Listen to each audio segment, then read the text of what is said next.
ಕೇಳುಗರೆ, ಈಗ ನಮ್ಮ ಜೊತೆಗಿದ್ದಾರೆ ಜಿಲ್ಲಾ ಆರೋಗ್ಯ ಮತ್ತು ಕುಟುಂಬ ಕಲ್ಯಾಣ ಅಧಿಕಾರಿಗಳಾಗಿರುವಂತಹ ಡಾಕ್ಟರ್ HR ತಿಮ್ಮಯ್ಯ ಅವರು. ಸರ್, ಕಾರ್ಯಕ್ರಮಕ್ಕೆ ಆತ್ಮೀಯವಾದಂತಹ ಸ್ವಾಗತ. ನಮಸ್ಕಾರ. ಎಲ್ಲ ಕೇಳುಗರಿಗೆ ಆರೋಗ್ಯ ಮತ್ತು ಕುಟುಂಬ ಕಲ್ಯಾಣ ಇಲಾಖೆ ದಕ್ಷಿಣ ಕನ್ನಡದ ಮುಖ್ಯಸ್ಥನಾಗಿ ನಾನು ನಮಸ್ಕಾರಗಳನ್ನು ಹೇಳ್ತಾ ಇದ್ದೇನೆ. ಸರ್, ಇತ್ತೀಚೆಗೆ ನಾವು ಸುದ್ದಿಗಳಲ್ಲಿ ಕೇಳ್ತಾ ಇದ್ದೇವೆ ಏನು ಅಂತ ಹೇಳಿದರೆ, ಹೃದಯಾಘಾತಗಳ ಸಂಖ್ಯೆ ಜಾಸ್ತಿ ಆಗ್ತಾ ಇದೆ, ಟ್ರೆಂಡ್ ಏರ್ತಾ ಇದೆ ಅಂತ ಹೇಳಿ. ತಮ್ಮ ಒಂದು ಅಂಕಿಅಂಶಗಳ ಪ್ರಕಾರ ಇದು ಸತ್ಯನಾ? ಮೊಟ್ಟ ಮೊದಲನಾಗಿ ನಾನು ಮಾತು ಆರಂಭ ಮಾಡೋದಕ್ಕಿಂತ ಮೊದಲು ಎಲ್ಲ ಕೇಳುಗರಿಗೆ ನನ್ನದೊಂದು ಸವಿನಯ ಪ್ರಾರ್ಥನೆ ಇದೆ.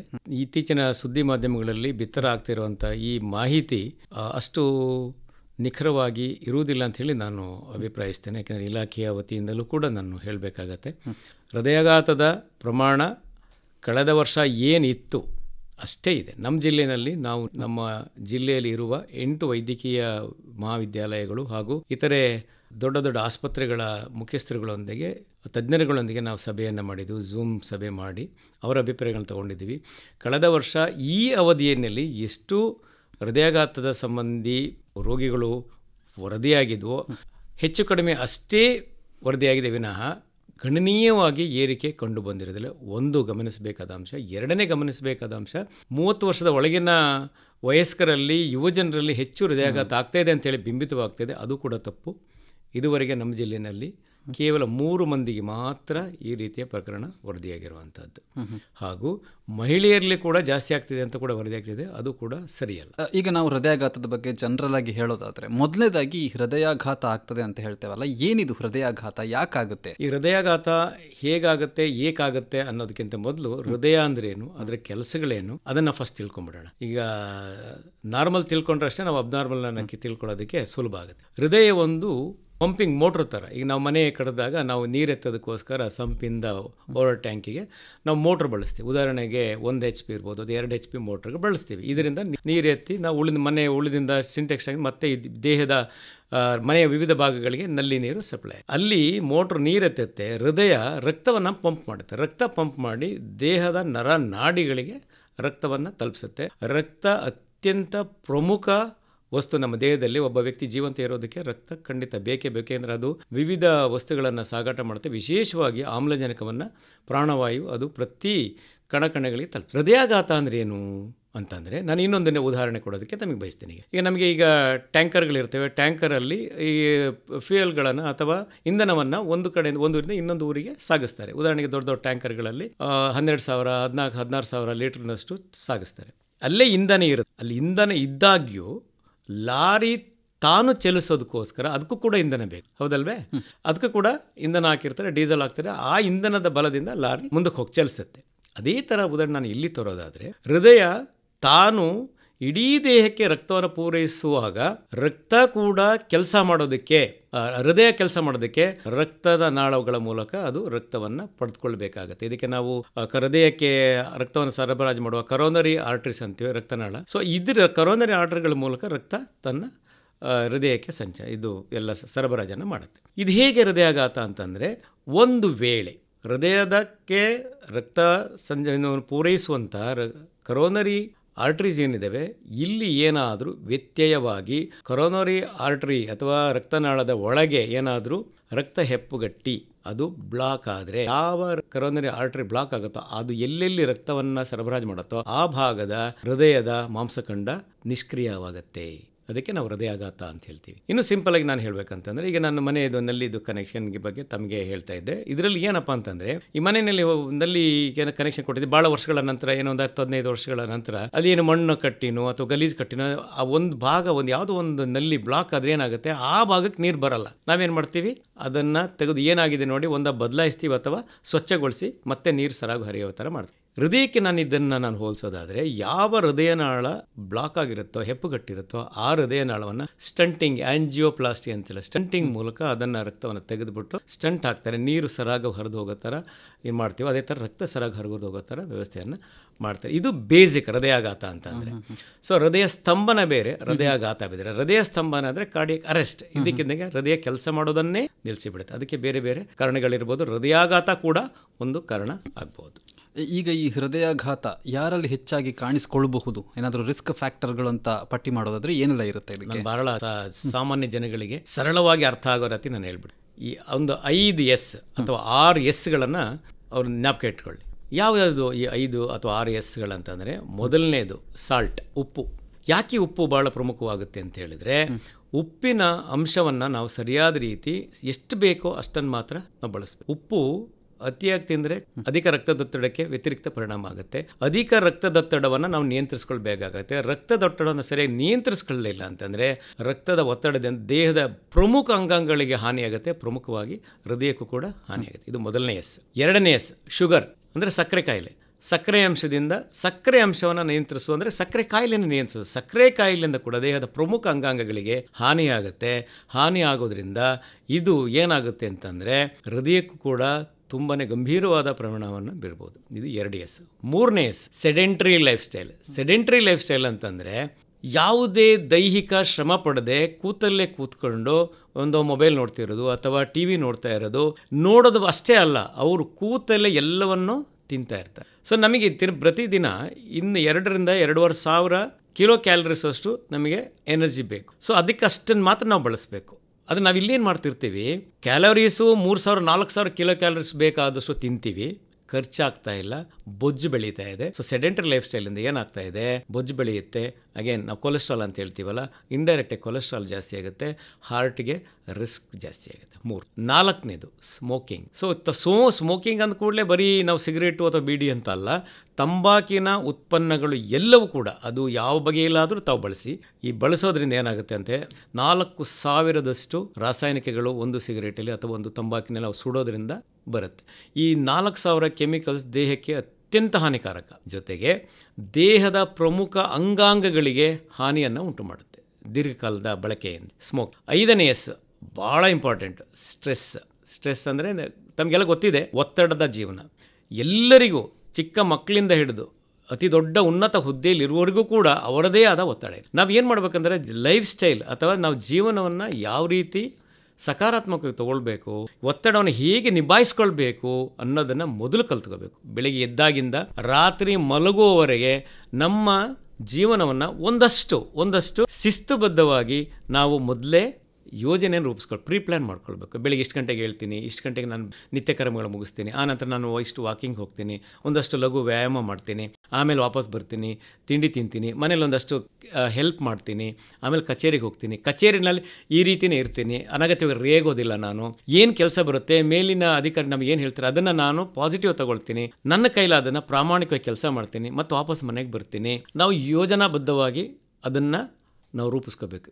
ಇದೆಲ್ಲದಕ್ಕಿಂತ ಭಾಳ ಪ್ರಮುಖವಾಗಿ ನಾವು ಏನು ಮಾಡಬೇಕಂತಂದರೆ ಒತ್ತಡ ನಿವಾರಣೆಗಾಗಿ ನಾವು ಕೆಲಸದ ಜೊತೆಗೆ ವೃತ್ತಿಯ ಜೊತೆಗೆ ಪ್ರವೃತ್ತಿಗಳನ್ನು ಬಳಸ್ಕೊಳ್ಬೇಕು. ಅಂದರೆ ಹವ್ಯಾಸಗಳನ್ನು ರೂಢಿಸ್ಕೊಳ್ಬೇಕು. ಏನೇನು ರೂಢಿಸ್ಕೊಳ್ಬೇಕು? ಸುದ್ದಿ ಮಾಧ್ಯಮಗಳನ್ನು ಓದೋದು, ಪತ್ರಿಕೆಗಳನ್ನು ಓದೋದು, ಸುಡೋಕು ಬಿಡಿಸುವಂಥದ್ದು, ಪದಬಂಧಗಳನ್ನು ಬಿಡಿಸುವಂಥದ್ದು, ಒಂದು ಉಪಯುಕ್ತ ಅಂಕಣಗಳನ್ನು ಓದುವಂಥದ್ದು. ಆಮೇಲೆ ಮನೆಯಲ್ಲಿ ಕೂತು ಮೊಬೈಲಲ್ಲಿ ಮುಳುಗಿ ಹೋಗೋದ್ರ ಬದಲು ಪಕ್ಕ ಕೂತ್ಕೊಂಡು ಊಟ ಮಾಡೋದು ಎಲ್ಲರೂ ಒಟ್ಟಿಗೆ ಊಟ ಮಾಡಬೇಕು. ಅದಿಲ್ಲ ಈಗ. ಅಪ್ಪ ಯಾವಾಗ ಊಟ ಮಾಡ್ತಾರೆ, ಮಕ್ಕಳು ಯಾವಾಗಲೂ ಊಟ ಮಾಡ್ತಾರೆ. ಹಿಂದೆ ನಾವು ಏನು ಒಟ್ಟು ಕುಟುಂಬದಲ್ಲಿ ಇದ್ದ ಏನು ಪರಿಕಲ್ಪನೆ ಇತ್ತು ಅದು ಒಂದೇ ಕಡೆ ಊಟ ಮಾಡಿದಾಗ ಬೆಳಿಗ್ಗಿಂದ ಸಂಜೆವರೆಗೆ ಏನಾಯಿತು, ಮಗ ಎಲ್ಲಿ ಹೋಗಿದ್ದ, ಏನೇನಾಯಿತು ಎಲ್ಲವನ್ನು ಮುಕ್ತವಾಗಿ ಚರ್ಚೆ ಮಾಡೋದ್ರಿಂದ ಎಲ್ಲರೂ ಸಂಬಂಧಗಳು ಉತ್ತಮ ಆಗುತ್ತೆ, ಒತ್ತಡ ಕೂಡ ನಿವಾರಣೆ ಆಗುತ್ತೆ. ಟಿವಿನಲ್ಲಿ ಒಂದು ಮಾತು ನಾನು ಹೇಳಬೇಕು ಅಂತಂದರೆ, ಮನಸ್ಸು ಅರಳಿಸುವಂಥ ಕಾರ್ಯಕ್ರಮಗಳನ್ನು ನೋಡಬೇಕೇ ವಿನಃ ಮನಸ್ಸು ಕೆರಳಿಸುವಂಥ ಕಾರ್ಯಕ್ರಮಗಳನ್ನು ನೋಡಬಾರ್ದು. ಸೊ ಅದು ಯಾವ್ಯಾವ್ದನ್ನು ನಾನು ಇಲ್ಲಿ ಹೇಳೋಕ್ಕೋಗಲ್ಲ, ಅದು ಇಲ್ಲಿ ಅಪ್ರಸ್ತುತ. ನನ್ನ ಪ್ರಕಾರ ನನ್ನ ಒತ್ತಡ ನಿವಾರಣೆಯ ಪ್ರಮುಖ ಔಷಧ ಯಾವುದಪ್ಪ ಅಂತಂದರೆ, ನಾನು ಹಾಡುಗಳು ಕೇಳ್ತೀನಿ, ಸಂಗೀತವನ್ನು ಭಾಳ ಆಸ್ವಾದಿಸ್ತೀನಿ, ಹಾಗೂ ಈ ಹಾಸ್ಯ ದೃಶ್ಯಗಳು ಏನು ಬರ್ತವೆ, ಕಾಮಿಡಿ ಬರ್ತವೆ, ನನ್ನ ಏನೇ ಒತ್ತಡ ಇದ್ದರೂ ಕ್ಷಣಾರ್ಧದಲ್ಲಿ ನನ್ನ ಮರೆಯಾಗುತ್ತೆ. ಸೊ ಇಂಥವುಗಳನ್ನು ನಾವು ಬೆಳೆಸ್ಕೋಬೇಕು. ಇದು ಸ್ಟ್ರೆಸ್. 6ನೇ ಸ್ಟ್ರೆಸ್ ಸ್ಲೀಪ್. ಏನಾಗ್ತಾಯಿದೆ ದೈನಂದಿನ ಈ ಜಂಜಡಗಳ ನಡುವೆ ಏನಾಗ್ತಾಯಿದೆ, ಈ ಮೊಬೈಲು ಹೊರವೋ ಶಾಪವೋ ಗೊತ್ತಾಗ್ತಿಲ್ಲ ನನಗೆ. ಸ್ಕ್ರೀನ್ ಟೈಮ್ ಅಂತ ಹೇಳ್ತಾರೆ. ಈ ಸ್ಕ್ರೀನ್ ಟೈಮ್ ಅಂದರೆ ಗಂಟೆಗಟ್ಟಲೆ ಮೊಬೈಲ್ ನೋಡೋದು, ಕಂಟಿನ್ಯೂಸ್ ನೋಡ್ತಾನೆ ಇರ್ತಾರೆ, ಹೊರ ಜಗತ್ತಿನ ಪರಿವೇ ಇರೋದಿಲ್ಲ. ಮೇಲಾಗಿ ರಾತ್ರಿ ಕನಿಷ್ಠ 6 ರಿಂದ 8 ಗಂಟೆ ಒಬ್ಬ ಆರೋಗ್ಯವಂತ ವ್ಯಕ್ತಿ ನಿದ್ದೆ ಮಾಡಬೇಕು. ಈ ಮಾಡೋದ್ರಿಂದ ದೈಹಿಕವಾಗಿ ಮಾನಸಿಕವಾಗಿ ಆತನ ಬಳಲಿಕೆ ಆಯಾಸ ಏನಿರುತ್ತೆ ಕಡಿಮೆ ಆಗುತ್ತೆ. ಇದೇನು ಮಾಡ್ತಾರೆ, ಹಗಲೊತ್ತು ಮೊಬೈಲ್ ನೋಡ್ತಿರ್ತಾರೆ, ರಾತ್ರಿ ನಿದ್ದೆಗಣ್ಣಲ್ಲೂ ಮೊಬೈಲ್ ನೋಡ್ತಿರ್ತಾರೆ, ನಿದ್ದೆ 1 ಗಂಟೆ 2 ಗಂಟೆ ಆದರೂ ಮಲಗೋದೇ ಇಲ್ಲ. ಏನಾಗುತ್ತೆ, ಇದರಿಂದ ರೇಡಿಯೇಷನ್ಗೆ ಒಳಗಾಗ್ತಾ ಇದ್ದಾರೆ, ಕತ್ಲಲ್ಲಿ ನೋಡ್ತಿದ್ದಾರೆ, ಕಣ್ಣಿಗೆ ಸ್ಟ್ರೈನ್ ಆಗುತ್ತೆ, ಮೆದುಳಿಗೆ ಸ್ಟ್ರೈನ್ ಆಗುತ್ತೆ. ಇದು ಇಂಡೈರೆಕ್ಟಾಗಿ ಹೃದಯಾಘಾತಕ್ಕೆ, ಮಾನಸಿಕ ಬಳಲಿಕೆಗೆ ಹಾಗೂ ಮಾನಸಿಕ ಅಥವಾ ಮೆದುಳಿನ ಆರೋಗ್ಯಕ್ಕೂ ಕೂಡ ಮಾರಕವಾಗಿ ಪರಿಣಮಿಸಿ. ಇದು ಈ 6 ಅತ್ಯಂತ ಪ್ರಮುಖವಾದ ಕಾರಣಗಳು ಹೃದಯಾಘಾತಕ್ಕೆ. ಇದಲ್ಲದೆ ಆರೋಗ್ಯದ ವಿಷಯದಲ್ಲಿ ಜನಸಾಮಾನ್ಯರು ಇರುವಂತಹ ಅನಾದರಣೆ, ಏನೋ ಎದೆನೋ ಬರುತ್ತೆ, ಎದೆ ಉರಿ ಬರುತ್ತೆ, ತೋರಿಸ್ಕೊಳ್ಳೋದಿಲ್ಲ, ಆಯಿತು ಗ್ಯಾಸ್ಟ್ರಿಕ್ ಆಗಿದೆ ನಾಳೆ ತೋರಿಸ್ಕೊಳ್ಳೋಣ. ನಿಯಮಿತವಾಗಿ ಒಂದು ಆಸ್ಪತ್ರೆಗೆ ಹೋಗಿ ಪರೀಕ್ಷೆಗೆ ಒಳಪಡೋದು ತುಂಬ ಒಳ್ಳೆಯದು. ಯಾಕೆ ಹೇಳ್ತಿದ್ದೀನಿ ಅಂತಂದರೆ, ಇಲ್ಲ ಆಸ್ಪತ್ರೆಗೆ ಹೇಳಿದ್ರೆ ನಾನು ಏನೋ ಕಾಯಿಲೆ ಹೇಳಿಬಿಡ್ತಾರೇನೋ ಭಯ, ಅದನ್ನು ಮಾಡದೆ ನೀವು ಮತ್ತೆ ಪರೀಕ್ಷೆಗೆ ಒಳಪಡಿ, ನಿಮ್ಮ ಆರೋಗ್ಯವನ್ನು ನೀವೇ ಕಾಪಾಡ್ಕೊಳ್ಬೇಕು. ಈಗ ತಾವು ಹೇಳಿದ ಹಾಗೆ ಹಲವಾರು ಕಾರಣಗಳಿದೆ ಅಂತ ಹೇಳಿದ್ರಿ. ಮುಂಚೆ ಏನು ನಂಬಿಕೆ ಇತ್ತು ಅಂತ ಹೇಳಿದರೆ, ಈಗ ದೈಹಿಕವಾಗಿ ಯಾರು ಆ್ಯಕ್ಟಿವ್ ಇರ್ತಾರೋ, ಫಿಸಿಕಲ್ ಆ್ಯಕ್ಟಿವಿಟಿಗಳನ್ನು ಮಾಡ್ತಾ ಇರ್ತಾರೋ ಅವರಿಗೆ ಹೃದಯಾಘಾತದ ಒಂದು ಸಾಧ್ಯತೆಗಳು ಕಡಿಮೆ ಇರಬಹುದು ಅಂತ ಹೇಳ್ತಾ ಇದ್ರು. ಆದರೆ ಇತ್ತೀಚೆಗೆ ನಾವು ನೋಡಿದ ಹಾಗೆ ಕೆಲವರು ಜಿಮ್ ಮಾಡ್ತಾ ಹಾರ್ಟ್ ಅಟ್ಯಾಕ್ ಆಗ್ತಾ ಇದೆ, ಕೆಲವರಿಗೆ ಆಟ ಆಡ್ತಾ ಹಾರ್ಟ್ ಅಟ್ಯಾಕ್ ಆಗ್ತಾ ಇದೆ. ಇದು ಯಾಕೆ ಈ ಥರ ಆಗ್ತಾ ಇದೆ? ಬಹಳ ಪ್ರಮುಖವಾದ ಪ್ರಶ್ನೆ. ಯುವಜನರಿಗೆ ಅತ್ಯಂತ ಪ್ರಿಯವಾದ ವಿಷಯ ಬಾಡಿ ಬಿಲ್ಡಿಂಗ್, ದೈಹಿಕ ದೇಹ ದಾರ್ಢ್ಯತೆಯನ್ನು ಅವ್ರು ಕಾಪಾಡಿಕೊಳ್ಳೋ ನಿಟ್ಟಿನಲ್ಲಿ ಯಾವುದೇ ಆದರೂ ಆಲಸ್ಯಂ ಅಮೃತಂ ವಿಷಮ್ ಅಂತ. ಸೊ ಯಾವುದು ಕೂಡ ಅತಿ ಆಗಬಾರ್ದು. ದೇಹ ದಂಡನೆ ಬೇಕು, ಆದರೆ ಅದಕ್ಕೊಂದು ಇತಿಮಿತಿ ಬೇಕು. ನಾನು ಇದಕ್ಕಿದ್ದಂಗೆ ಅಲ್ಲಿ ಇದರಲ್ಲಿ ಬಾಡಿ ಬಿಲ್ಡಿಂಗ್ ಇದರಲ್ಲಿ ಪೋಸ್ಟರ್ ಹಾಕಿರ್ತಾರೆ, ಆ ರೀತಿ ನಾನು ಆಗ್ಬಿಡ್ಬೇಕು ಅನ್ನೋ ಒಂದು ಇದರಿಂದ ಸೊ ಈ ದೇಹವನ್ನು ಅತಿಯಾಗಿ ದಂಡಿಸಿದ್ರೆ ಏನಾಗುತ್ತೆ, ಯಾವುದೇ ಒಂದು ವಸ್ತು ಆಗಲಿ, ಈಗ ನಾನು ಆಗಲೇ ಮೋಟ್ರದ್ದು ವಿಷಯ ಹೇಳ್ತಿದ್ದೆ, ನಾನು 1 HP ಮೋಟ್ರು, ಅದು ಎಷ್ಟು ಕೆಪಾಸಿಟಿ ಅಷ್ಟು ನೀರು ಎತ್ತಾ ಇರುತ್ತೆ. ಆದರೆ ಅತಿ ಹೆಚ್ಚು ಒತ್ತಡ ಹಾಕಿ 2 HP ಕೆಪಾಸಿಟಿ ನಾವು ಪ್ರೆಷರ್ ಹೊಡೆದು ಏನಾಗುತ್ತೆ, ಮೋಟ್ರ್ ಹೊಡೆದೋಗುತ್ತೆ. ಇದನ್ನು ನಾನು ಇಲ್ಲಿ ಬಳಸೋದಾದರೆ ಅತಿಯಾದ ದೇಹದಂಡನೆ ಒಳ್ಳೆಯದಲ್ಲ, ಇತಿಮಿತಿಯಾದ ವ್ಯಾಯಾಮ ಖಂಡಿತ ಬೇಕು, ಆದರೆ ಅತಿಯಾಗಿ ಅದು ಒಳ್ಳೆಯದಲ್ಲ. ಮಾಂಸಖಂಡಗಳಿಗೆ ಅತಿಯಾಗಿ ಹಾನಿಯಾಗುತ್ತೆ, ವಿಶೇಷವಾಗಿ ಹೃದಯದ ಮಾಂಸಖಂಡಗಳಿಗೂ ಹಾನಿಯಾಗುತ್ತೆ. ಇದಕ್ಕೆ ಕನೆಕ್ಟೆಡ್ ಅಥವಾ ರಿಲೇಟೆಡ್ ಇನ್ನೊಂದು 2 ವಿಷಯ ಇದೆ. ಒಂದು ಹೆಲ್ತ್ ಡ್ರಿಂಕ್ ಅಂತ ತಗೋ. ಈ ಹೆಲ್ತ್ ಡ್ರಿಂಕ್ ಅನ್ನೋದು ಭಾಳ ಅಪಾಯಕಾರಿ ವಸ್ತು. ಇದನ್ನು ತಗೊಳ್ಳೋದಕ್ಕಿಂತ ಮೊದಲು ಆಹಾರ ತಜ್ಞರು ಅಥವಾ ನ್ಯೂಟ್ರಿಷನ್ ಎಕ್ಸ್ಪರ್ಟ್ ಯಾರಿದ್ದಾರೆ ಅವರ ಅಭಿಪ್ರಾಯ ಪಡೋದು, ಅವರ ಸಲಹೆ ಮೇರೆಗೆ ತಗೊಳ್ಳೋದು ಒಳ್ಳೆಯದು. ಒಂದು. ಎರಡನೇದು ಡಯೆಟನ್ನು ತಗೊಳ್ಳೋಕ್ಕಿಂತ ಮೊದಲು, ಈಗ ಜಿಮ್ಮಲ್ಲಿ ಹೇಳ್ಬೋದು, ಗೊತ್ತಿಲ್ಲ ನನಗೆ, ಅನ್ನಲ್ಲಿ ಹೇಳೋದು ಮಾಧ್ಯಮಗಳಲ್ಲಿ ಹೇಳೋದು ಸೂಕ್ತ ಅಲ್ಲ ಅಂತ ಅನಿಸುತ್ತೆ. ನೀವು ಕೀಟೋ ಡಯೆಟ್ ಅಂತೆ, ಪ್ರೋಟೀನ್ ಡಯೆಟ್ ಅಂತೆ, ಈ ಡಯೆಟ್ಗಳನ್ನು ತಜ್ಞರ ಅಭಿಪ್ರಾಯದೊಂದಿಗೆ ತಜ್ಞರ ಸಲಹೆ ಮೇರೆಗೆ ತಗೊಳ್ಳೋದೇ ಇಲ್ಲದೆ ತನ್ನಿಂತಾನೆ ನೀವೇ ನಿಮ್ಮ ಪಾಡಿಗೆ ಸುಮ್ಮನೆ ಈ ಥರ ಡಯೆಟ್ಗಳನ್ನ ತಗೊಳ್ಳೋದ್ರಿಂದ ಅದು ಆರೋಗ್ಯಕ್ಕೆ ಮಾರಕ ಆಗುತ್ತೆ ವಿನಃ ಖಂಡಿತವಾಗಲೂ ಅದು ಪೂರಕವಾಗೋದಿಲ್ಲ. ಡಾಕ್ಟರ್, ಈಗ ಈ ಹೃದಯಾಘಾತದ ಒಂದು ಲಕ್ಷಣಗಳ ಬಗ್ಗೆ ಹೇಳೋದಾದರೆ ಸಾಮಾನ್ಯ ಜನರಿಗೆ ಅದರ ಬಗ್ಗೆ ಅರಿವು ಇರಲಿಕ್ಕಿಲ್ಲ. ಯಾಕಂತ ಹೇಳಿದ್ರೆ ಹೃದಯಾಘಾತ ಆಗಬೇಕಾದ್ರೆ ಏನೆಲ್ಲ ಆಗುತ್ತೆ ಅನ್ನುವಂಥದ್ದು ಅರಿವಿದ್ರೆ ಬಹುಶಃ ಇದನ್ನು ತಡಿಬಹುದೇನೋ. ಖಂಡಿತವಾದ ಇದು ಒಳ್ಳೆಯ ಪ್ರಶ್ನೆ. ಯಾಕೆಂತಂದರೆ ನನಗೆ ಏನು ಆಗ್ತಾಯಿದೆ ಅಂತ ನನಗೆ ಗೊತ್ತಿದ್ರೆ ತಾನೇ ನಾನು ಆಸ್ಪತ್ರೆಗೆ ಹೋಗ್ಬೇಕನ್ನೋದು. ಹೃದಯಾಘಾತ ಆಗುವ ಕೆಲವು 1 ವಾರ ಮುಂದಕ್ಕೆ ಬೇಕಾದ್ರೆ ಕೆಲವು ಸಣ್ಣ ಪುಟ್ಟ ಲಕ್ಷಣಗಳು ಕೂಡ ಕಾಣಿಸ್ಕೊಳ್ಬಹುದು. ಎದೆ ನೋವು ಅಥವಾ ಎದೆ ಉರಿ ಹಾಗೆ ತಾನೇ ಸರಿ ಹೋಗ್ಬಿಡ್ಬೋದು. ಸಾಮಾನ್ಯ ಹೃದಯಾಘಾತ ಆಗುವ ಸಂದರ್ಭದಲ್ಲಿ ಎದೆ ನೋವು ಬರ್ಬೋದು, ಎದೆಯಲ್ಲಿ ಅತಿಯಾದ ಭಾರ ಎದೆ ಮೇಲೆ ಕೂತಿದೆಯೇನೋ, ಭಾರ ಬಂದು ಬಿದ್ದಿದೆಯೇನೋ ಅನ್ನೋದು ಭಾಸವಾಗುತ್ತೆ. ಅತಿಯಾದ ಭಾರ ಅದು ಹಾಗೆ ಬಂದು ಮುಟ್ಟಿದಾಗ ಅದು ಗೊತ್ತಾಗಲ್ಲ, ಒಟ್ಟಾರೆ ನೋವು ಇದ್ದೇ ಇರುತ್ತೆ. ನಿರಂತರವಾದ ಎದೆ ನೋವು, ಎದೆ ಭಾರ. ಪ್ರಮುಖವಾಗಿ ನಾವು ಎಲ್ಲರೂ ಜನಸಾಮಾನ್ಯ ತಿಳ್ಕೊಳ್ಬೇಕಾದದ್ದು ಏನಪ್ಪ ಅಂತಂದರೆ ಎದೆ ಉರಿ. ಇಲ್ಲಿ ಯಾಕೆ ಇದನ್ನು ನಾನು ಒತ್ತು ಕೊಟ್ಟು ಹೇಳ್ತಿದ್ದೇನೆ ಅಂತಾರೆ, ಎದೆ ಉರಿ ಸಾಮಾನ್ಯವಾಗಿ ನಾವು ಊಟದ ವಿಷಯದಲ್ಲಿ ಅಸಿಡಿಟಿ ಅಂತ ಏನು ಹೇಳಿ ಗ್ಯಾಸ್ಟ್ರಿಕ್ ಅಂತ ಹೇಳಿ ಸಾಮಾನ್ಯ ತಿಳ್ಕೊಳ್ತಾರೋ ಅದಕ್ಕೂ ಇದಕ್ಕೂ ದಯಮಾಡಿ ಯಾರೂ ಕೂಡ ಜನಸಾಮಾನ್ಯರು ಅದಕ್ಕೆ ಕನ್ಫ್ಯೂಸ್ ಆಗೋದು ಬೇಡ. ಇದರಲ್ಲೂ ಕೂಡ ಎದೆ ಉರಿತೆ, ನಿರಂತರವಾಗಿ ಎದೆ ಉರಿ ಬರ್ತಾನೆ ಇರುತ್ತೆ, ಅಥವಾ ನೀರು ಕುಡಿದ್ರೂ ಕೂಡ ಕಡಿಮೆ ಆಗದೇ ಇರ್ಬೋದು. ಈ ಎದೆ ಉರಿಯ ಜೊತೆಗೆ ಎಡ ದವಡೆ ನೋವಾಗ್ಬೋದು, ಎಳ್ತ ಶುರುವಾಗ್ಬೋದು, ಎಡ ತೋಳಿನ ಒಳಭಾಗ ತುಂಬ ಎಳ್ತ ನೋವು ಬರ್ಬೋದು. ವಿಪರೀತ ಬೆವರು ಅಂತಂದರೆ ನಾವು ಸ್ನಾನ ಮಾಡಿ ಒರೆಸ್ಕೊಳ್ದೆ ಬಂದು ಹೇಗೆ ನಿಂತಿದ್ದು ನೀರು ಸೋರ್ತಿರುತ್ತೋ ಅಷ್ಟು ಪ್ರೊಫ್ಯೂಸ್ ಸ್ವೆಟ್ಟಿಂಗ್ ಅಂತ ಹೇಳ್ತೀವಿ. ವಿಪರೀತ ಬೆವರು ಬರ್ಬೋದು, ತಲೆ ಸುತ್ತಬಹುದು, ಕೊಲ್ಯಾಪ್ಸ್ ಆಗ್ಬೋದು. ಇಷ್ಟೆಲ್ಲ ಲಕ್ಷಣಗಳನ್ನು ನಾವು ಖಂಡಿತವಾಗ್ಲೂ ತಿಳ್ಕೊಂಡಿರಬೇಕಾಗತ್ತೆ. ವಿಶೇಷವಾಗಿ ಎದೆ ನೋವು, ಎದೆ ಭಾರ ಆಗುವಂಥದ್ದು, ಎದೆ ಉರಿ ಬರೋ ಅಂಥದ್ದು, ಎಡಗೈ ಮತ್ತು ಎಡಭಾಗದ ದವಡೆ ನೋವು ಬರೋ ಅಂಥದ್ದು, ವಿಪರೀತ ಬೆವರು, ವಾಂತಿ ಆಗ್ಬೋದು, ಆಮೇಲೆ ತಲೆ ಸುತ್ತಿ ಬೀಳ್ಬೋದು. ಈ ಥರ ಲಕ್ಷಣಗಳಿದ್ದರೆ ದಯವಿಟ್ಟು ಕೂಡಲೇ 108ಕ್ಕೆ ಕರೆ ಮಾಡ್ಬೋದು, ಅಥವಾ ಹತ್ತಿರದ ಆಸ್ಪತ್ರೆಗೆ ತಾವು ಹೋಗಿ ತಪಾಸಣೆಗೊಳಪಟ್ಟು ಚಿಕಿತ್ಸೆಗೆ ಒಳಪಡಬೇಕಾಗತ್ತೆ. ಈ ಸಂದರ್ಭದಲ್ಲಿ ಪ್ರಥಮ ಚಿಕಿತ್ಸೆ ಏನಾದರೂ ಕೊಡಲಿಕ್ಕೆ ಇರಬಹುದಾ? ಈ ರೀತಿಯ ಸಂದರ್ಭ ಇದ್ದಾಗ ಮೊಟ್ಟ ಮೊದಲನೇ ಮಾಡಬೇಕಾಗಿರೋದು, ಮನೆಯಲ್ಲಿ ಯಾರಿದ್ದಾರೆ ಕೂಡಲೇ ಅವರನ್ನು ಸಂಪರ್ಕಿಸಿ ಅವ್ರನ್ನ ಬರೋದಕ್ಕೆ ಹೇಳಬೇಕು. ಮೊದಲ ಕೆಲಸ ಕೂಡಲೇ ಹತ್ತಿರದ ಯಾವ ಆಸ್ಪತ್ರೆ ಅಲ್ಲಿಗೆ ಹೋಗಬೇಕು. ಆ ನಂತರನೇ ಉಳಿದಿದ್ದೆಲ್ಲ. ಇದು ಮಾತಾಡ್ತಿರ್ತಾರೆ ಚೆನ್ನಾಗಿದ್ದಾರೆ ಅನ್ನೋರಿಗೆ. ಎರಡನೇದು, ಒಂದು ವೇಳೆ ಮನೇಲಿ ಯಾರೂ ಇಲ್ಲ, ಕುಸಿದು ಬಿದ್ದಿರ್ತಾರೆ, ಒಂದು ವೇಳೆ ಹೃದಯ ಸ್ತಂಭನ ಆಗೋಯ್ತು, ಆ ಸಂದರ್ಭದಲ್ಲಿ CPR ಮಾಡಬೇಕಾಗ್ಬೋದು, ಕಾರ್ಡಿಯೋ ಪಲ್ಮನರಿ ರೆಸಿಸ್ಟೇಷನ್, ಅಂದರೆ ಅದರ ಮತ್ತು ಮರುಜೀವ ಕೊಡುವಂಥ ಪ್ರಯತ್ನವನ್ನು ಮಾಡಬೇಕಾಗ್ತದೆ. CPR ಹೆಚ್ಚು ಕಮ್ಮಿ ಈಗ ನಮ್ಮ ಚಿಂತನೆ ಪ್ರಕಾರ ಬಹುಶಃ ಮುಂದಿನ ದಿನಗಳಲ್ಲಿ ಇದು ಎಲ್ಲರಿಗೂ ತರಬೇತಿಯನ್ನು ಮಾಡಬೇಕು ಅನ್ನೋ ಇರಾದೆ ನನ್ನಲ್ಲಿದೆ. ನಮ್ಮ ಜಿಲ್ಲೆಯಲ್ಲಿ ವಿಶೇಷವಾಗಿ ಚಾಲಕರುಗಳಿಗೆ, ಯಾಕೆಂದರೆ ಅವರು ವಾಹನ ಓಡಿಸ್ತಿರ್ತಾರೆ, ಚಾಲಕರುಗಳಿಗೆ, ಶಾಲಾ ಮಕ್ಕಳಿಗೆ ಇದನ್ನು ನಾನೊಂದು ಕಾರ್ಯರೂಪಕ್ಕೆ ತರಬೇಕು ಅಂತ ಅಂದ್ಕೊಂಡಿದ್ದೀನಿ. ಈಗ ಮಾನ್ಯ ಆರೋಗ್ಯ ಸಚಿವರ ಮಾರ್ಗದರ್ಶನದಂತೆ ನಮ್ಮಲ್ಲಿ ಜಿಲ್ಲೆಯಲ್ಲಿ ಮಾನ್ಯ ಜಿಲ್ಲಾಧಿಕಾರಿಗಳು, ಮುಖ್ಯ ಕಾರ್ಯನಿರ್ವಹಣಾಧಿಕಾರಿಗಳು ಇವರ ಮಾರ್ಗದರ್ಶನದಂತೆ ನನ್ನ ಜಿಲ್ಲೆಯಲ್ಲಿರುವ ಎಲ್ಲ ಶಾಲಾ ಮಕ್ಕಳಿಗೆ ಶಾಲಾ ಮುಖ್ಯಸ್ಥರುಗಳನ್ನು ಸಂಪರ್ಕಿಸಿ ಎಲ್ಲರಿಗೂ ಕೂಡ ಒಂದು CPR ತರಬೇತಿಯನ್ನು ಕೊಡಿಸಿದರೆ ಇದು ಸಂಜೀವಿನಿ ಥರ. ಸ್ಥಳದಲ್ಲಿ ಯಾರಾದರೂ CPR ಕಲಿತವರು ಹೃದಯ ಸ್ತಂಭನಾದಾಗ ಪ್ರಯತ್ನ ಪಟ್ಟರೆ ಖಂಡಿತವಾಗ್ಲೂ ಮುಕ್ತಿಗೆ ಮರುಜೀವ ಕೊಡುವಂಥ ಸಾಧ್ಯತೆ ಇರುತ್ತೆ. ಈಗ CPR ನೀಡಿದಾಗ ಏನಾಗುತ್ತೆ ದೇಹದಲ್ಲಿ ಅಂದರೆ ಹೃದಯ ಸ್ತಂಭನ ನಿಂತು ಹೋಗಿರುತ್ತೆ. ಅದಕ್ಕೆ ಏನು ಮಾಡ್ಬೇಕು ನಾವು, ಹೃದಯವನ್ನು ಒತ್ತಬೇಕು. ಒತ್ತಿದ್ರೆ ಅದು ವಾಪಸ್ಸು ಮತ್ತೆ ಪುಟಿದೇಳುತ್ತೆ, ಹೃದಯ ಬಡ್ಕೊಳ್ಳೋದಕ್ಕೆ ಪ್ರಾರಂಭ ಆಗುತ್ತೆ. ತಕ್ಷಣ ನಾವು ಹತ್ತಿರದ ಆಸ್ಪತ್ರೆಗೆ ತಗೊಂಡೋಗಿ ಉಳಿದ ವೈದ್ಯಕೀಯ ಚಿಕಿತ್ಸೆಗೆ ಕೊಡೋದಕ್ಕೆ ಆಗುತ್ತೆ. ಇದು ಪ್ರಥಮ ಚಿಕಿತ್ಸೆ. CPR ಅಂದರೆ ಇದೊಂದು ಪ್ರಥಮ ಹೃದಯಾಘಾತಕ್ಕೆ ಪ್ರಥಮ ಚಿಕಿತ್ಸೆ. ಈಗ ಈ ರೀತಿ ಹೃದಯಾಘಾತ ಆದ ನಂತರ ಅವರಿಗೆ ಯಾವ ರೀತಿಯ ಚಿಕಿತ್ಸೆಯನ್ನು ನೀಡಲಾಗುತ್ತೆ ಇಲ್ಲಿ? ಈಗ ಆಸ್ಪತ್ರೆಯಲ್ಲಿ ನೀವು ಬಂದ ತಕ್ಷಣ ಫಸ್ಟ್ ECG ಮಾಡ್ತಾರೆ. ECG ಮಾಡಿದ ನಂತರ ಪ್ರಾಥಮಿಕ ಆರೋಗ್ಯ ಕೇಂದ್ರಗಳಲ್ಲಿ, ನಮ್ಮ ಎಲ್ಲ ಜಿಲ್ಲೆಯ ಎಲ್ಲ ಪ್ರಾಥಮಿಕ ಆರೋಗ್ಯ ಕೇಂದ್ರಗಳಲ್ಲಿ ECG ಮೆಷಿನ್ ಇದೆ. ECG ಮಾಡ್ತಾರೆ. ಸೊ ECG ಮಾಡಿದ ನಂತರ ಅದು ತಜ್ಞರಿಗೆ ಕಳಿಸಿ, ವಾಟ್ಸಪ್ಪಲ್ಲಿ ಕಳಿಸಿ ಅಭಿಪ್ರಾಯ ಪಡೀತಾರೆ.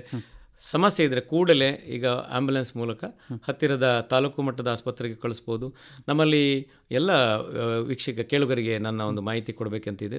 ಘನ ಸರ್ಕಾರದಿಂದ ಡಾಕ್ಟರ್ ಪುನೀತ್ ರಾಜ್ಕುಮಾರ್ ಹೃದಯ ಜ್ಯೋತಿ ಕಾರ್ಯಕ್ರಮ ಅಂತ ಹೇಳಿ ಯೋಜನೆ ಇಡೀ ರಾಜ್ಯದಲ್ಲಿದೆ. ನಮ್ಮ ಜಿಲ್ಲೆಯಲ್ಲಿ 3 ತಾಲೂಕು ಆಸ್ಪತ್ರೆಗಳಲ್ಲಿ, ಮುಂದಿನ ದಿನಗಳಲ್ಲಿ ಪುತ್ತೂರು ತಾಲೂಕು ಆಸ್ಪತ್ರೆಯೂ ಕೂಡ ಈ ಪುನೀತ್ ರಾಜ್ಕುಮಾರ್ ಹೃದಯ ಜ್ಯೋತಿ ಕಾರ್ಯಕ್ರಮ ಅನುಷ್ಠಾನ ಆಗ್ತಾ ಇದೆ. ಇಲ್ಲಿ ಜೀವ ಸಂಜೀವನಿಯಾಗುವ ಟೆನೆಕ್ಟಿಪ್ಲೇಸ್ ಅಂತ ಇಂಜೆಕ್ಷನ್ ಇದೆ. ಅಂದರೆ ಅದು ರಕ್ತ ಹೆಪ್ಪುಕೊಟ್ಟಿರೋದನ್ನು ಅದು ನಿಷ್ಕ್ರಿಯಗೊಳಿಸಿ ಮತ್ತೆ ರಕ್ತ ಸಂಚಾರವನ್ನು ಮಾಡೋಂಥ ಇದಿದೆ.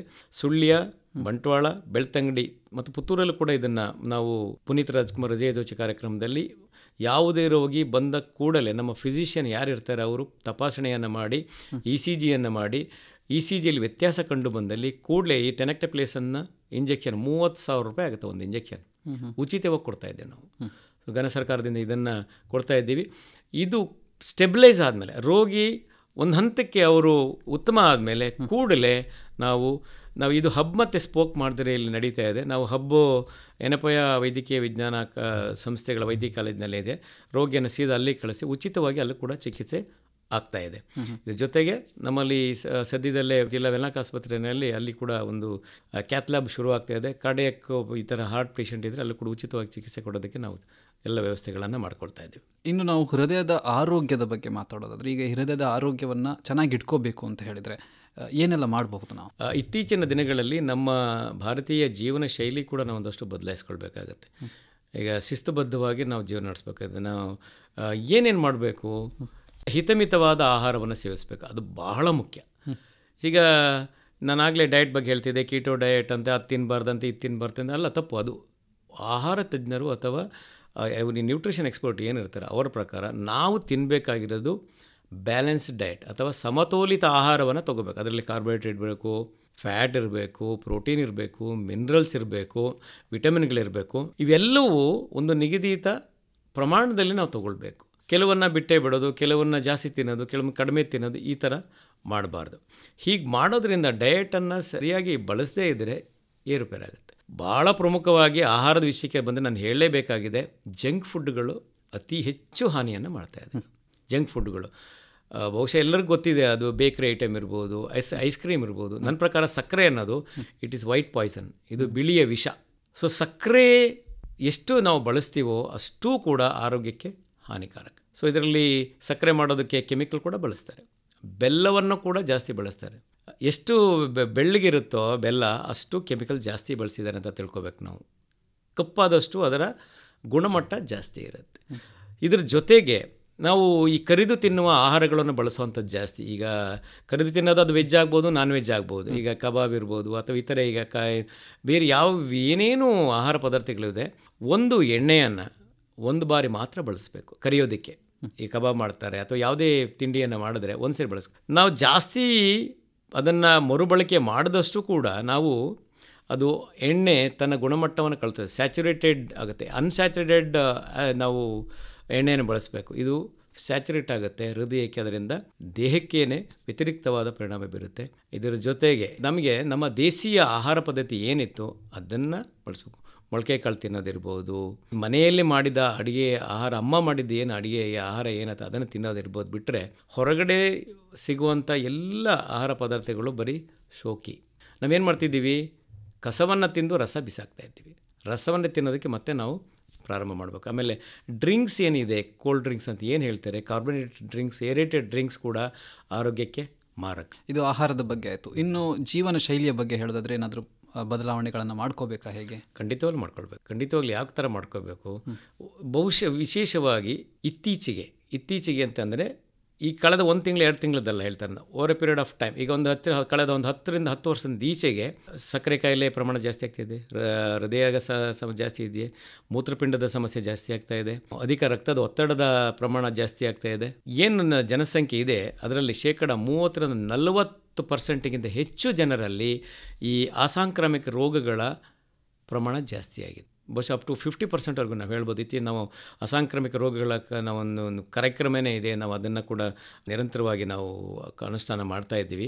ಈ ಅಸಾಂಕ್ರಾಮಿಕ ರೋಗಗಳು ಬರದೇ ಇರುವ ರೀತಿ ನಾವು ಜೀವನ ಶೈಲಿನ ನಾವು ಬದಲಾಯಿಸ್ಕೊಂಡ್ರೆ, ಹೃದಯ ಸಂಬಂಧಿ ತೊಂದರೆ ಇರ್ಬೋದು, ಮೂತ್ರಪಿಂಡದ ಸಮಸ್ಯೆ ಇರ್ಬೋದು, ಅಥವಾ ಕಿಡ್ನಿ ವೈಫಲ್ಯ ಇರ್ಬೋದು, ಅಥವಾ ರಕ್ತದೊತ್ತಡ, ಸಕ್ಕರೆ ಕಾಯಿಲೆ, ಇವುಗಳೆಲ್ಲವನ್ನು ನಾವು ನಿಯಂತ್ರಿಸ್ಕೊಂಡ್ರೆ, ಇದರ ಜೊತೆಗೆ ಆಲ್ಕೋಹಾಲ್, ನಾನು ಅದನ್ನು ಆಗಲೇ ಹೇಳಲಿಲ್ಲ, ಮದ್ಯಪಾನ ಕೂಡ ಭಾಳ ಆರೋಗ್ಯಕ್ಕೆ ಹಾನಿಕಾರಕ. ಮದ್ಯಪಾನಗಳ ವರ್ಜಿಸುವಂಥದ್ದು, ಧೂಮಪಾನ ಬಿಡುವಂಥದ್ದು, ಶಿಸ್ತುಬದ್ಧ ಜೀವನವನ್ನು ಮಾಡೋವಂಥದ್ದು, ಬೆಳಿಗ್ಗೆ ಬೇಗ ಏಳಬೇಕು, ಬೇಗ ಮಲಗಬೇಕು, ಮಧ್ಯದಲ್ಲಿ ನಾನು ಆಗಲೇ ಹೇಳಿದೆ ಹವ್ಯಾಸಗಳನ್ನು ರೂಢಿಸ್ಕೊಳ್ಬೇಕು. ಹವ್ಯಾಸಗಳು ರೂಢಿಸ್ಕೊಂಡು ಒಂದು ಗೆಳೆಯರೊಂದಿಗೆ ಬೆರೆತು ಹರಟೆಯನ್ನು ಮಾಡುವಂಥದ್ದು, ಮನಸ್ಸು ಬಿಚ್ಚಿ ಮಾತಾಡೋದ್ರಿಂದ ಒತ್ತಡ ನಿವಾರಣೆ ಆಗುತ್ತೆ, ಅದರಿಂದ ದೇಹ ಉಲ್ಲಸಿತವಾಗುತ್ತೆ. ಈ ರೀತಿಯ ಅದು ಅನ್ಕಮ್ಯುನಿಕೇಬಲ್ ಡಿಸೀಸ್ ಅಥವಾ ಅಸಾಂಕ್ರಾಮಿಕ ರೋಗಗಳು ಬರೋದು, ಅದರ ನಂತರದ ಪರಿಣಾಮಗಳು ಹೃದಯ ಸಂಬಂಧಿ ತೊಂದರೆಗೆ ನಾವು ಒಳಗಾಗೋದನ್ನು ಖಂಡಿತವಾಗ್ಲೂ ನಾವು ತಪ್ಪಿಸ್ಕೊಳ್ಬೋದು. ಈಗ ಒಬ್ಬ ವ್ಯಕ್ತಿಗೆ ಹೃದಯಾಘಾತ ಆಗಿ ಚಿಕಿತ್ಸೆ ಪಡೆದ ನಂತರ ಅವನು ಮತ್ತೆ ಯಾವ ರೀತಿಯಾದಂತಹ ಮುನ್ನೆಚ್ಚರಿಕೆಗಳನ್ನು ವಹಿಸ್ಕೋಬೇಕಾಗತ್ತೆ ಮತ್ತೊಮ್ಮೆ ಬರದ ಹಾಗೆ? ಮೊದಲನೇದು, ಚಿಕಿತ್ಸೆಗೆ ಒಳಪಟ್ಟು ಗುಣ ಆಗಿ ವಾಪಸ್ ಬಂದ ನಂತರ ಯಾರು ಚಿಕಿತ್ಸೆ ಮಾಡಿರ್ತಾರೋ ಅಂಥ ವೈದ್ಯರೊಂದಿಗೆ ನಿರಂತರವಾಗಿ ಸಂಪರ್ಕವನ್ನು ಇಟ್ಕೊಳ್ಬೇಕಾಗತ್ತೆ.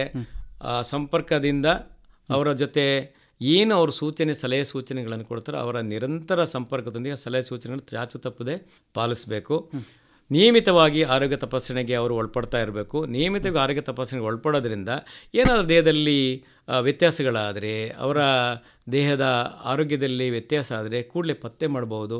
ಆಮೇಲೆ ವಾರ್ನಿಂಗ್ ಸೈನ್ಸ್ ಅಂತ ಹೇಳ್ತೀವಿ.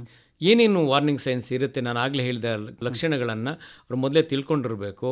ಅಂಥ ಸಂದರ್ಭದಲ್ಲಿ ಇಮಿಡಿಯೇಟಾಗಿ ಯಾರಿಗೆ ಕರೆ ಮಾಡಬೇಕು ಅನ್ನೋದು ಅವ್ರಿಗೆ ಗೊತ್ತಿರಬೇಕು. ಇವೆಲ್ಲವನ್ನು ಅವರು ಎಚ್ಚರಿಕೆಯಿಂದ ನಡೆದುಕೊಂಡ್ರೆ ಖಂಡಿತವಾಗ್ಲೂ ಮತ್ತೆ ಅದೇ ಪರಿಸ್ಥಿತಿ ಆಗದೇ ಇರುವಾಗ ನಾವು ಅನಾಹುತಗಳಾಗದೆ ತಪ್ಪಿಸ್ಬೋದು.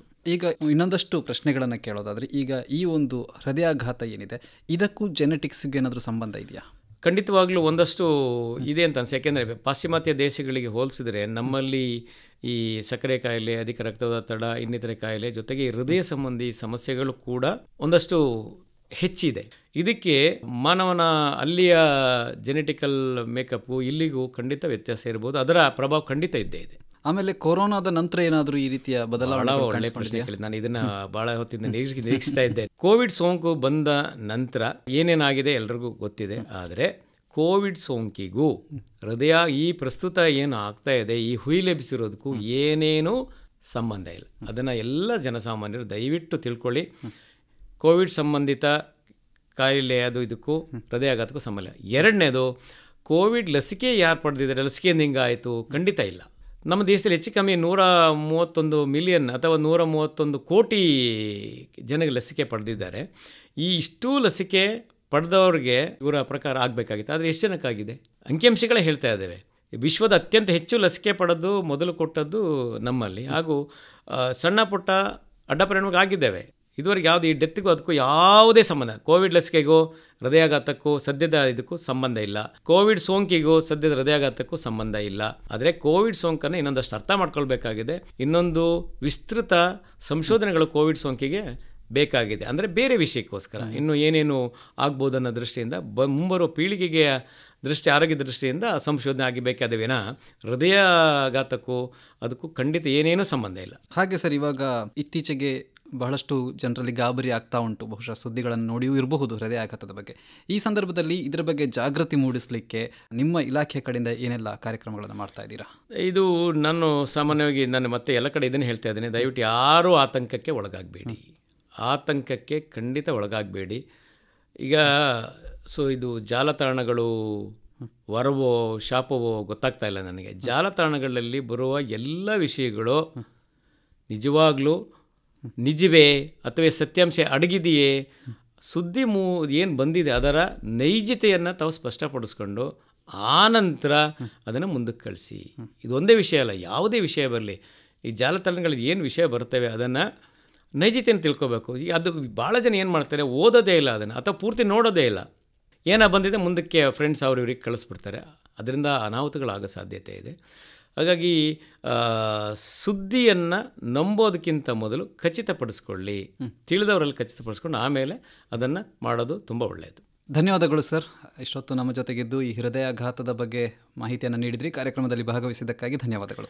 ಧನ್ಯವಾದಗಳು. ಎಲ್ಲ ಕೇಳುಗರಿಗೆ ಆರೋಗ್ಯ ಇಲಾಖೆಯ ವತಿಯಿಂದ ನನ್ನ ಒಂದು ಕಿವಿ ಮಾತು, ದಯವಿಟ್ಟು ನಿಮ್ಮ ಆರೋಗ್ಯ ನಿಮ್ಮ ಕೈಲಿ, ದಯವಿಟ್ಟು ಆರೋಗ್ಯದ ಕಡೆ ಗಮನ ಕೊಡಿ. ಯಾವುದೇ ವದಂತಿಗಳಿಗೆ ಕಿವಿಗೊಡಬೇಡಿ, ವದಂತಿಯನ್ನು ನಂಬಬೇಡಿ, ವದಂತಿಯನ್ನು ಹರಡಬೇಡಿ. ಒಳ್ಳೆಯ ಸುದ್ದಿಗಳನ್ನು ಹರಡೋಣ. ಎಲ್ಲರಿಗೂ ಶುಭವಾಗಲಿ. ಧನ್ಯವಾದಗಳು. ಧನ್ಯವಾದಗಳು ಸರ್.